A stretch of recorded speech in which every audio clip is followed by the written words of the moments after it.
Hello everyone, today's video is dedicated for all the non engineering students okay जो कि commerce arts background से आते हैं। आज की वीडियो में हम यही देखने वाले हैं कि जो नॉन इंजीनियर स्टूडेंट है उनके लिए कैट प्रिपरेशन में कहाँ पे एडवांटेजेस मिलते हैं, कहाँ उनके लिए कुछ चैलेंजेस फेस करनी पड़ती है, how you should overcome that. So ये सारी चीजों को लेके हम एक बहुत ही रियलिस्टिक प्लान की बात करेंगे। Okay, I am going to give you firstly your mindset think कि आपने माइंडसेट को कैसे ट्रेन करो, okay, and then daily activities में क्या-क्या चीजें करो। So let's get started of okay on this note. And before I go ahead, a quick reminder to join our Telegram group. The link is given to you in the description so that you can ask your doubts to the mentor directly and subscribe to a YouTube channel as well. Okay? Yes. So first thing first. Okay? देखो आपका target क्या है। सबसे पहले आपके अपने target clear कर लो। आपका टारगेट क्या है? आपका टारगेट एक टॉप परसेंटाइल लाना, यानी कि सर मुझे जो है ना 99.9 परसेंटाइल ही चाहिए। क्या आपका वो टारगेट है, या आपका टारगेट है किसी टॉप एमबीए कॉलेज में आने? जब मैं टॉप कॉलेज बोलता हूँ यानी कि टॉप 20 टॉप 25 कॉलेजेस की लिस्ट बना लो, या टॉप 10 कॉलेजेस की लिस्ट बना लो कि भाई ये 10 कॉलेज, ये 15-20 कॉलेज में ही मुझे एडमिशन लेना है। This is my target. Okay, so आपका गोल क्या है? Obviously the goal here, okay, students का यही गोल होना चाहिए कि उनको एक टॉप कॉलेज में जाना है।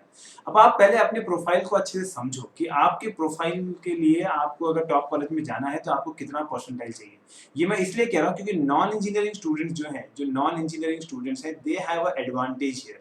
Okay, they have advantage here because ज्यादातर जो कॉलेजेस हैं they give you diversity factor पे कुछ मार्क्स देते हैं, कुछ पॉइंट्स देते हैं, और जो भी नॉन इंजीनियर स्टूडेंट्स हैं उनको ये डाइवर्सिटी फैक्टर पे ज्यादा पॉइंट्स मिलते हैं, तो दे हैव अ एडवांटेज। एक इंजीनियरिंग स्टूडेंट को वहां पे एडवांटेज नहीं मिलेगा, लेकिन नॉन इंजीनियर स्टूडेंट को वहां पे एडवांटेज मिलेगा।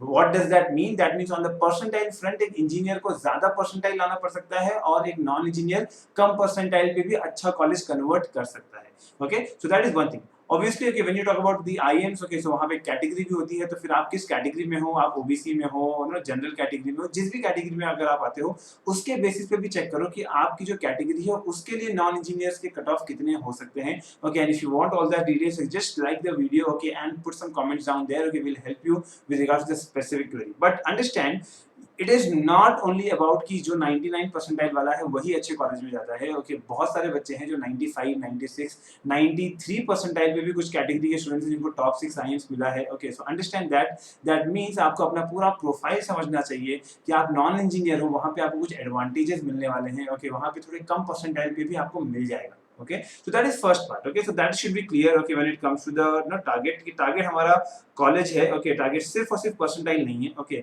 Yes, percentile is required when we talk about the good percentile. Okay, तो यहाँ पे देखो जो इंजीनियर है, खासतौर से अगर आप इंजीनियर हो, अगर आप ये वीडियो देख रहे हो, तो इंजीनियर स्टूडेंट्स को तो भाई टॉप परसेंट ना, अच्छा परसेंटाइल मतलब कि 99 परसेंटाइल तक लाना चाहिए, तो ही उनका टॉप 6 साइंस में निकलने के चांसेस बढ़ते हैं अगर आप जनरल कैटेगरी में हो तो। Okay, understand that. So engineers के लिए डेफिनेटली वहाँ पे एक चैलेंज है कि उनको ज्यादा परसेंटाइल लाना है, जो कि एक नॉन इंजीनियरिंग स्टूडेंट के लिए नहीं है। ओके, एक तो ये चीज क्लियर हो जाती है। दूसरी चीज जो है वो नॉन इंजीनियर इतनी बात हम क्यों करते हैं, that is only because of one reason, that is counts. Okay, सिर्फ और सिर्फ कॉन्ट्स को लेके हम नॉन इंजीनियर की बात करते हैं, बिकॉज वर्बल की जहां बात आती है या लॉजिकल रीजनिंग की जहां पे बात आती है, okay, no, be it non engineer और इंजीनियर, यहाँ पे कोई खास इनफैक्ट एडवांटेज नहीं है। इनफैक्ट मैं ये कह सकता हूँ कि जो आर्ट्स के स्टूडेंट हैं उनके लिए तो भाई वर्बल में एडवांटेज है, because they have already gone through topics on philosophy, psychology, और ये टॉपिक ज्यादा आते हैं verbal. So in fact, okay, like the art students particularly will have advantage in the verbal section. But understand,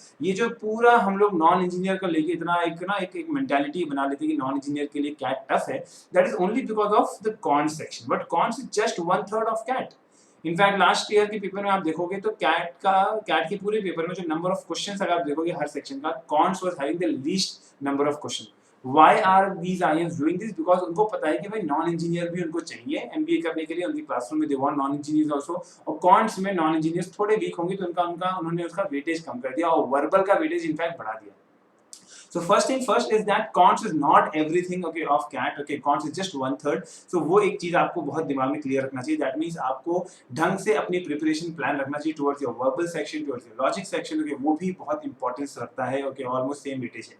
Second thing, how to deal with the non-engineer mindset. एक non-engineer mindset ये है कि sir हम जो है ये disadvantage है हमारे पास कि हम नॉन इंजीनियर। तो ये एक माइंडसेट है, स्टूडेंट्स बिलीव दिस कि जो इंजीनियर स्टूडेंट है वो बहुत तोप है। ओके, बहुत वाव है उसके अंदर फैक्टर है। ओके, तो वो जो है वो कैट इजीली क्रैक कर सकता है। But if you generally C, ऐसा नहीं होता है, बिकॉज बहुत सारे engineering students, okay, just do engineering because of family pressure, उनको इंजीनियरिंग में कोई खास इंटरेस्ट नहीं होता, बस वो कर लेते हैं। Okay, that doesn't mean that okay they are going to be great in terms of CAT preparation. Okay, but when it comes, okay, the mindset thing, See, I don't have a problem. Okay, I will not say that it's a problem when you think that okay, you are at let's say आपको लग रहा है कि आप थोड़ा एक step पीछे हो एक इंजीनियरिंग स्टूडेंट्स के सामने.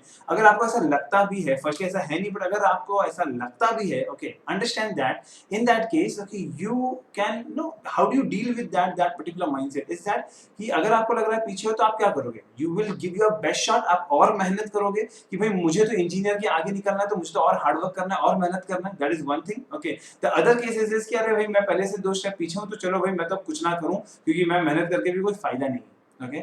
Now this is your call कि आप किस माइंडसेट में रहना चाहते हो. Okay. this is one thing very clear.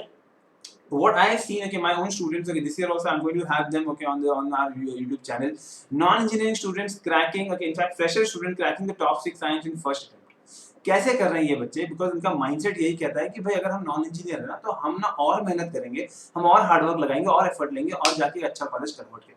Okay, so that is going to be here. Okay, that cons is not everything, guys. Cons is just 1/3.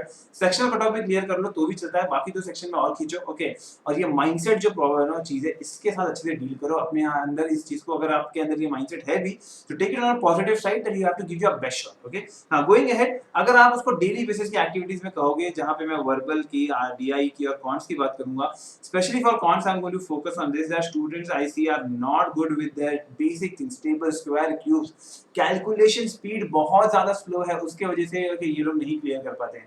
तो अगर आप अपनी कैलकुलेशन स्पीड पे काम करोगे, that is going to be really helpful. बहुत basic चीज है, जब तक आपका फाउंडेशन नहीं बना हुआ है वहां तक आप ना, तो आपकी ऊपर की जो बिल्डिंग है वो अच्छी नहीं बनेगी. तो understand guys. Okay, here from the other side, okay, verbal में अगर आप डेली का 1 से 2 आरसीज एंड डीआई का भी 1 से 2 सेट अगर आप डेली के कर रहे हो राइट नाउ, मतलब June July, okay, that is going to be great. अगर आप डेली बेसिस पे उसको रूटीन नहीं बना पा रहे हो, at least have a weekly target. ये पूरे हफ्ते में कम से कम 6-7 आरसीज, ओके, और 6-7 एलआर सेट तो आपको करना ही चाहिए along with the cons part. Okay, and if you see further कि अगर आप अगस्त और सितंबर में जाते हो, यहाँ पे आपको अपनी वीकनेस पे और काम करना है और सेक्शनल जो टेस्ट है यानी कि टाइम लिमिट में अपनी प्रिपरेशन को और बढ़ाना है. ज्यादा से ज्यादा क्वेश्चन को आप टाइम लिमिट में करना स्टार्ट करो. ऐसा नहीं कि आप बस बैठ के कितना भी टाइम ले रहे हो, कितने भी क्वेश्चन कर रहे हो, ऐसा नहीं होना चाहिए. Have a certain time limit, उसके अंदर सॉल्व करो. Okay, previous year CAT questions, the best source to do it. Okay, we have all the videos on our channel, please go and watch them. Okay, and obviously, okay, try to give your full length mocks once in a week, at least bare minimum जो है ना वो आपको once a week आपको start कर देना चाहिए. मैं तो इनफैक्ट कहूंगा कि आप अभी भी स्टार्ट कर सकते हो, जून जुलाई में भी आप स्टार्ट कर सकते हो once a week. Okay, और अपने डाउट्स को रेगुलरली क्लियर करो. Okay, MBA doubt sessions are happening, live doubt sessions are happening. Clear your doubts on a regular basis. That's going to be a game changer out there. Okay, and when you get into the August September phase, that is where you can increase this. Okay, इसको 4 to 5 कर सकते हो, 2 to 4 कर सकते हो. Again as I said, okay, जरूरी नहीं है आप उसको डेली करो. डेली अगर नहीं हो पा रहा है, ओके, तो आप उसको वीकली टारगेट रखो. जिस दिन आपकी छुट्टी होती है, no, the day that you have more time, okay, और लेट्स से सैटरडे, संडे और any other day that you have week off, you can put in more effort here. Okay, so that is something that you should be doing here. Now get into the October part. Okay, once your October comes in, okay, your focus has to be on mocks, analyzing them. Okay, finding the best strategy for it. Okay, हमारे जो master classes हैं वो attend करते रहना, because that is where you're going to improvise on your concepts a lot. Okay, other management exams are going to be there. So SNAP है, NMAT है, उस पे भी हमें focus रखना है, उसके भी mocks देने होंगे. Okay, so all this is there. Okay, and then, okay, obviously towards the end, okay, which is the November month, okay, revise all the topics. Error notebook जो starting से मैं बोलता आ रहा हूँ, work on them. Error notebook पे काम करो and मेहनत करते रहो. Don't lose hope guys. Okay, non engineers के साथ कुछ भी वो ऐसा अलग चीज नहीं. इनफैक्ट आपके साथ एडवांटेज है कि आपको एक्स्ट्रा पॉइंट्स मिल रहे हैं, which is going to be an advantage in the final selection. So work on these things. Okay, this is going to be really a game changer, a realistic mindset, okay, for non engineers. All the best.